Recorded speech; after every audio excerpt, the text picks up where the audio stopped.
Salam, axşamınız xeyir olsun. Günans TV-yə baxırsınız. Studiyada Aynur Zahid. Əvvəlcə əsas xəbər başlıqlarına qısaca nəzər salaq. İranlı sərhədçi minaya düşdü. Kirman əyalətində polis şiddəti nəticəsində 7 bəluç qadın yaralandı. Pezeşkiyan və Tramp anlaşma memorandumunu imzaladı. Tramp memorandumun imzalanmasından sonra neftin ucuzlaşdığını bildirib. İranla yekun saziş 60 gün ərzində əldə olunmazsa zərbələr bərpa ediləcək Trampdan açıqlama. İndi isə daha ətraflı. İranın Sistan və Bəlucistan əyalətinin Pakistanla sərhəd Səravan bölgəsində İranlı sərhədçilər minaya düşüb. Bu haqda yerli media məlumat yayıb.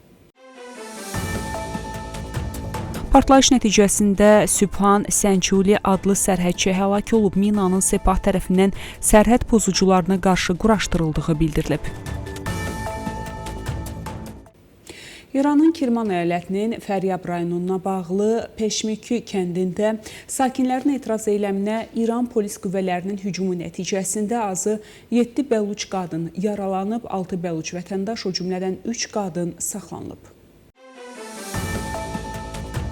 Etiraz eyləmi çərşənbə günü 17 iyun tarixində keçirilib. Etirazlar Peşmoki xromit mədəninin istismarı ilə bağlı yaranmış narazılığa görə ikinci gün ardıcıl olaraq təşkil olunub. Etirazçılar bildirirlər ki, regionun mühüm iqtisadi resurslarından biri olan bu mədən yerli əhalinin hüquq və maraqları nəzərə alınmadan nüfuzlu şəxslərə və qruplara verilib.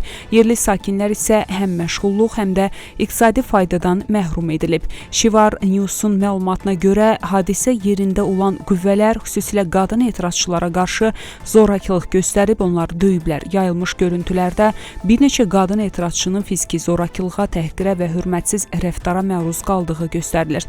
Məlumata əsasən bu toqquşmalar nəticəsində azı 7 bəluç qadın yaralanıb, 6 vətəndaş, o cümlədən 3 qadın saxlanılaraq naməlum istiqamət aparılıb.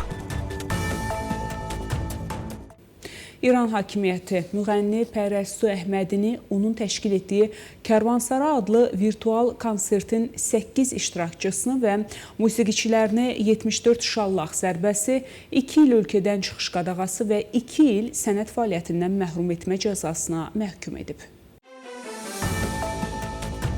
Qum vilayətinin cinayət məhkəməsi təqsirləndirilən şəxsləri virtual məkanda əxlaqa zid və qeyri-etik məzmun hazırlayıb, yaymaqla ictimai iffəti zədələməkdə ittiham edib və hökmü bu ittiham əsasında çıxarıb. Kərvansara konsertinin videosu 2024-cü ilin dekabrında Pərəstu Əhmədinin YouTube kanalında yayımlanmış və sosial şəbəkələrdə geniş rezonans doğurmuşdu. O, bu virtual konsert zamanı tarixi Deyr Gəçin Kərvansarayında hicab olmadan çıxış etməsi ilə diqqət çəkmişdi. İran İslam Respublikası hakimiyyəti uzun illərdir ki, ictimai iffət və onun zədələnməsi kimi qeyri-müəyyən anlayışlardan istifadə edərək cəmiyyətin müxtəlif təbəqələrinə qarşı repressiyalar həyata keçirir. Davam edirik. Ərdəbilli mollalar və İran İslam Təbliğatı Təşkilatının yerli məhsulları Azərbaycan Respublikasının İranla quru sərhədləri açmamasından narahatlıqlarını ifadə ediblər. Bu barədə yerli mənbələr məlumat yayıb.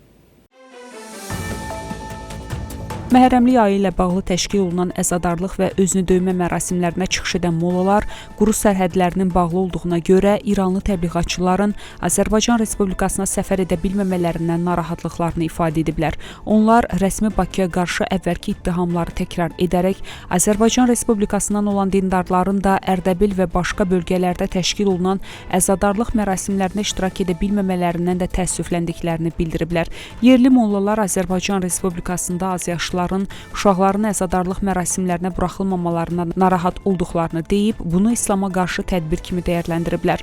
Bununla yanaşı İslam Təbliğatı Təşkilatının nümayəndələri quru sərhədlərin bağlı saxlanılmasını İran İslam Respublikasının Azərbaycan Respublikasında dini və ideoloji təbliğatının və təsirinin azalmasına səbəb olduğunu qeyd edib, məsul şəxslərdən quru sərhədlərin açılması üçün qonşu ölkəyə təqi göstərmələrini tələb edirlər. Bəzi çıxışçılar və sərt xətt cərayinə bağlı olan mollalar da buna görə Məsud Pezeşkiyanı qınayıb, onun Azərbaycan Respublikasına qarşı mülayim münasibətinin anlaşılmaz olduğunu bildiriblər. İranın keçmiş rəhbəri Əli Xamneyinin vida və dəfn mərasimində iştirak etmək üçün Qərbi Azərbaycan əyalətindən 9000 nəfər iştirak edəcək. Bu barədə yerli media məlumat yayıb. Məlumata görə vida və dəfn mərasimində iştirak edənlərin qeydiyyata alınması üçün başladılan prosesə ümumilikdə 9000 azərbaycanlı könüllü olaraq qoşulub. Qeyd edək ki, İranın sabiq rəhbəri Əli Xamneyi 9 iyulda Məşhəddə dəfn ediləcək. Xatırladaq ki, son rəsmi statistikaya görə Qərbi Azərbaycan əyalətinin əhalisinin sayı 3.445.500 nəfərdir. Xəbərlərimiz davam edir. ABŞ ilə İran arasında anlaşma memorandumunu hər iki ölkənin prezidenti elektron qaydada imzalayıb. Bu barədə İran Xarici İşlər Nazirliyinin sözçüsü İsmail Bəqai məlumat verib. Birləşmiş Ştatlar prezidenti Donald Trump da Vaşinqton və Tehran arasında qarşılıqlı anlaşma memorandumunun imzalandığını təsdiq edib. Bəli, o imzalanıb deyə Birləşmiş Ştatların rəhbəri Fransa prezidenti Emmanuel Macronla Versal sarayındakı görüşündən sonra bildirib. Mən onu Versalda imzaladım deyə Trump vurğulayıb. Qeyd edək ki, daha öncəki açıqlamasında Bəqai Birləşmiş Ştatlarla anlaşma memorandumunu İran və ABŞ prezidentlərinin imzalaya biləcəyini bəyan etmişdi. ABŞ prezidenti Donald Trump ABŞ və İran arasında qarşılıqlı anlaşma memorandumunun imzalanmasından sonra neftin qiymətinin aşağı düşdüyünü bəyan edib. Trump sənədi imzaladıqdan sonra jurnalistlərə qısa açıqlamasında neft ucuzlaşır deyib. Ağ Evin aparat rəhbərinin müavini Dan Scaviano'nun paylaşdığı video görüntülərə əsasən memorandum ABŞ dövlət katibi Marco Rubio tərəfindən Trump'a təqdim olunub. ABŞ prezidenti sənədi Marco Rubio, Fransa prezidenti Emmanuel Macron və digər rəsmilərin iştirakı ilə imzalayıb. Dan Scaviano bildirib ki, prezident Trump dövlət katibi Rubio'dan sənədi aldıqdan sonra qarşılıqlı anlaşma memorandumunu imzalayıb. Onun sözlərinə görə sənəd Versal sarayında Emmanuel Macronun təşkil etdiyi şam yeməyindən əvvəl imzalanıb. ABŞ prezidenti Donald Trump bildirib ki, İranla yekun razılaşma 60 gün ərzində əldə olunmazsa, Vaşinqton yenidən hərbi əməliyyatlara başlaya bilər. Trump bunu Fransanın Evian-le-Bain şəhərində keçirilən G7 sammitindən sonra keçirilən mətbuat konfransına bildirib. Bu, qarşılıqlı anlaşma memorandumunda əksini tapıb. Əgər 60 gün ərzində saziş əldə olunmazsa problem deyil. Biz bombardmanlara qayıdacağıq deyə Trump mətbuat konfransına bildirib. Birləşmiş Ştatlar prezidenti həmçinin qeyd edib ki, İranın keçmiş yüksək rütbəli hərbi komandiri Qasım Süleymaninin məhv edilməsi Tehranın siyasətinə ciddi təsir göstərib. Trumpın sözlərinə görə İran İnqilab Keşikçiləri Korpusunun güc qüvvələrinin keçmiş komandanı Qasım Süleymaninin ölümündən sonra Tehran ona bərabər səviyyədə yeni lider tapa bilməyib və bu da ölkənin mövqelərinin əhəmiyyətli dərəcədə zəifləməsinə səbəb olub. Belə hörmətli tamaşaçılar, bu saata çatdıracağımız əsas xəbərlər bunlar idi. Görüşmək ümidi ilə salamat qalın.